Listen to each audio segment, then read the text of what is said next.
Está escrito em Isaías: voz do que clama no deserto, preparai o caminho do Senhor. Eis que irá adiante do Senhor no espírito e poder de Elias. E dizia João: eu vos batizo com água, mas vem o que é mais poderoso do que eu, e vos batizará com o Espírito Santo e com fogo.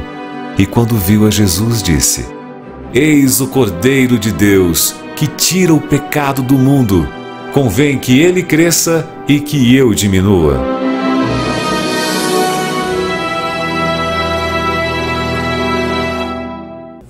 É muito bom poder reencontrá-lo aqui em nosso pequeno grupo, o nosso lar de esperança. Seja bem-vindo e espero que as bênçãos do Senhor estejam conosco nesse importante estudo que faremos. Hoje estamos aqui mais uma vez na casa da Gorete, que é a nossa anfitriã.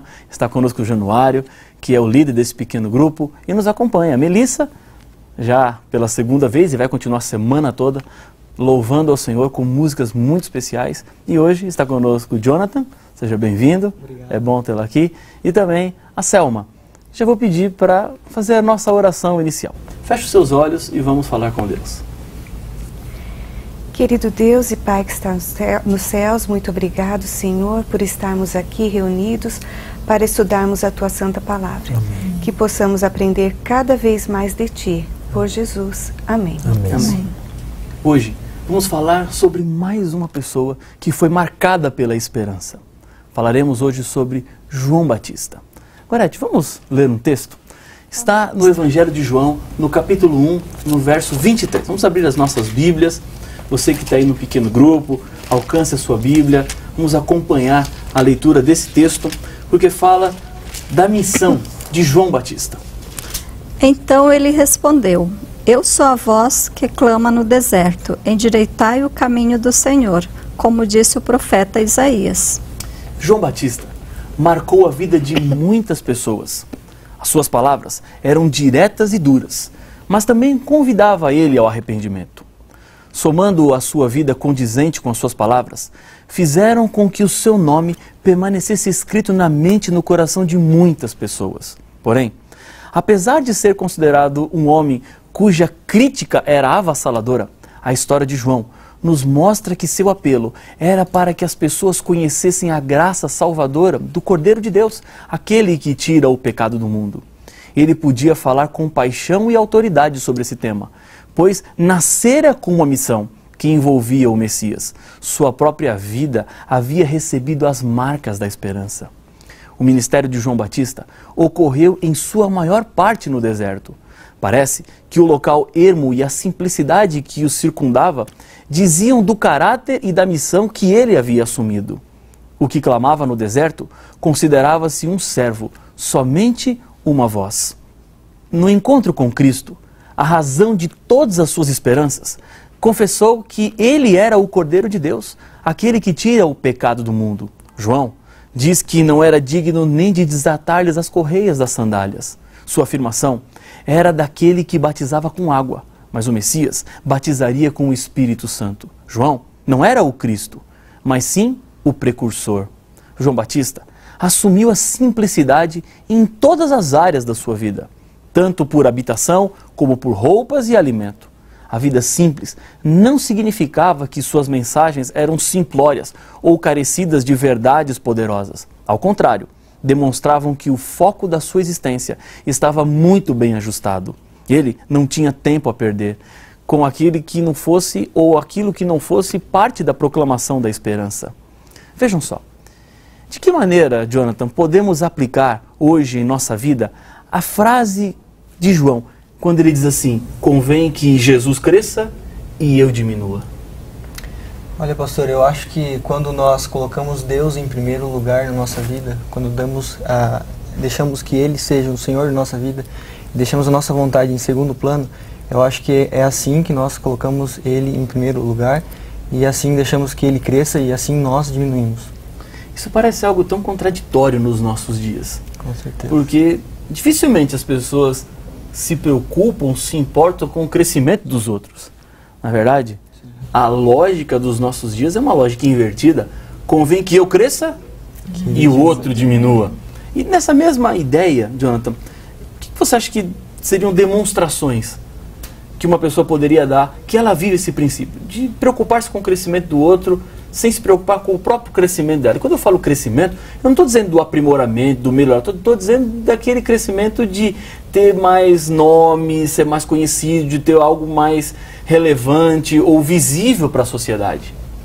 Eu acho que quando nós temos uma vida de humildade, como João Batista, na qual nós ajudamos as outras pessoas ao nosso redor, na qual damos oportunidades para essas pessoas e tratamos elas de igual maneira, a todas, como todas, né? De igual maneira, eu acho que é nesses momentos em que nós mostramos esse caráter de João Batista, né? Esse caráter humilde, esse caráter de um verdadeiro cristão. Eu acho que é assim que nós deveríamos agir. Estava pensando um pouco no que você está falando aqui. Vejam, é uma via de mão dupla. Quando eu diminuo para que o outro cresça, no final eu também cresço. Correto. Essas são as lógicas do reino de Deus. Porque as palavras do profeta do deserto eram duras, porque sempre atacavam o orgulho e o legalismo do povo. As pessoas acreditavam que o fato de pertencerem a uma nação especial lhe dava privilégios. Por isso é que exerciam uma religião ritualística, uma religião formal, em que cumprir certas condutas e normas garantiam a permanência dos tais favores.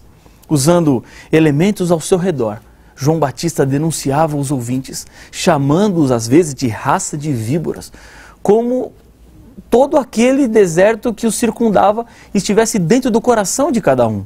E para eles, o que João anunciou como o Cordeiro de Deus que tira o pecado do mundo, era o único que podia ser um oásis para as pessoas que experimentaram uma religiosidade tão seca e árida como a do deserto.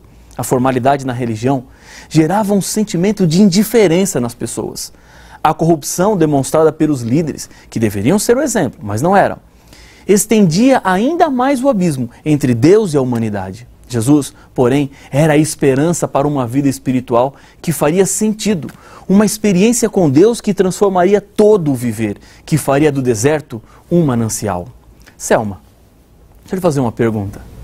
É possível estarmos vivendo uma religião puramente formal? E como é que podemos identificar se eu estou ou não estou vivendo uma religião formal? Eu creio que sim. E um exemplo seria você ir à igreja por ir. E orar também por ter que orar, mas não está sentindo isso. No final, a religiosidade é algo muito mais interno do que externo. Essa formalidade que a Selma está dizendo é quando o externo passa a ser mais importante do que o interno. Nós estamos mais concentrados nas ações e não no coração. A frase de João, o Cordeiro de Deus, dirigia a mente dos ouvintes a uma cena muito comum em seu dia a dia, o sacrifício que acontecia dentro do santuário. Facilmente se compreendia que João estava afirmando que Jesus era o Salvador do mundo, o substituto do homem para pagar-lhe a pena pelo pecado. Essa esperança era o alvo de todo o coração sincero. Eles precisavam sentir, eles tinham que receber, porque a salvação é gratuita, ofertada pelo enviado de Deus, Jesus Cristo. João vinculava o Cordeiro ao arrependimento, à confissão e ao perdão. Jesus libertaria o povo, mas era preciso reconhecer, como o próprio João fez, sua indignidade, a sequidão.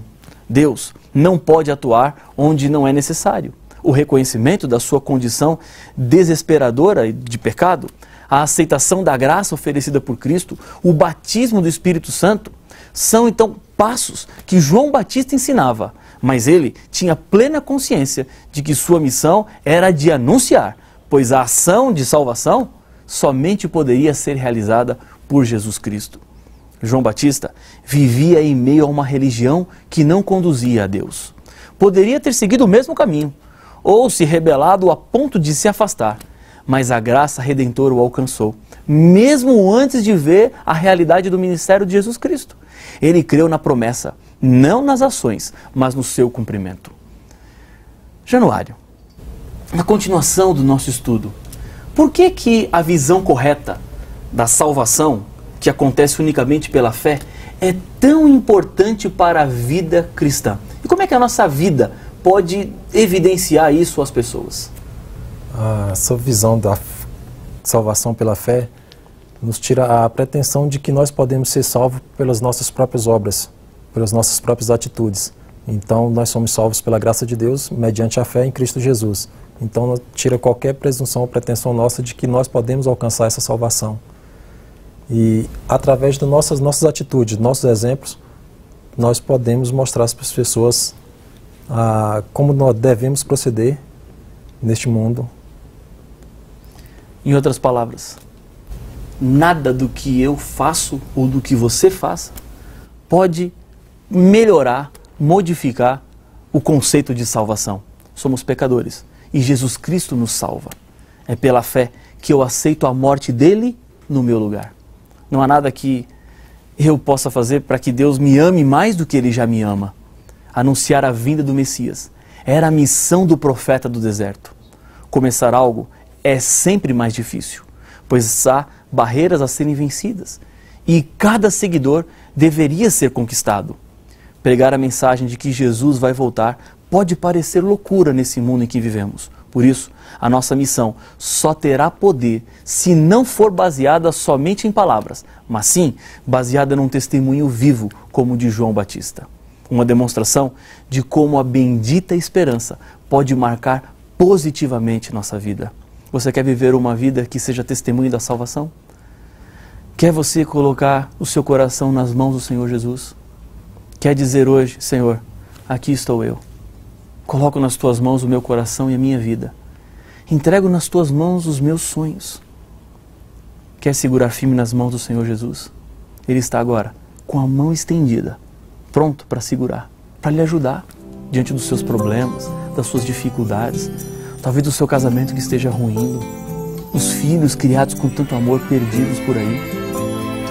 Deus ama você. Deus quer te alcançar. Ouça essa música da Melissa. Eu estou orando por você, por sua decisão, pela sua entrega. Parece de outro mundo, pois não há como explicar.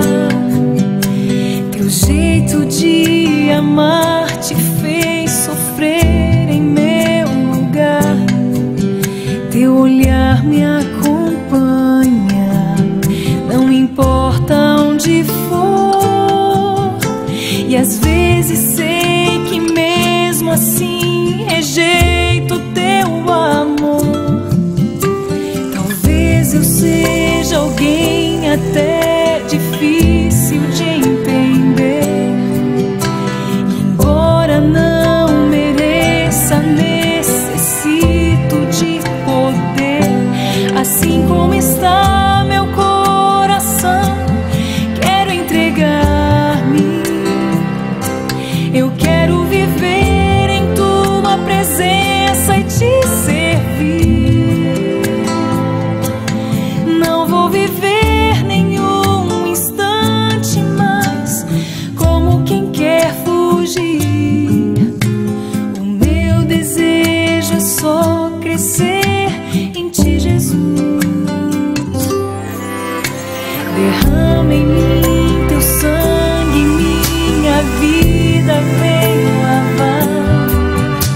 As chances que eu tiver não quero mais desperdiçar. Assim como está meu coração, quero entregar-me. Eu quero viver em tua presença e te servir. Não vou viver nenhum instante mais como quem quer fugir. O meu desejo é só crescer em ti, Jesus. Assim como está meu coração, quero entregar-me.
Esse é o momento de confirmarmos a nossa decisão ao lado do Senhor.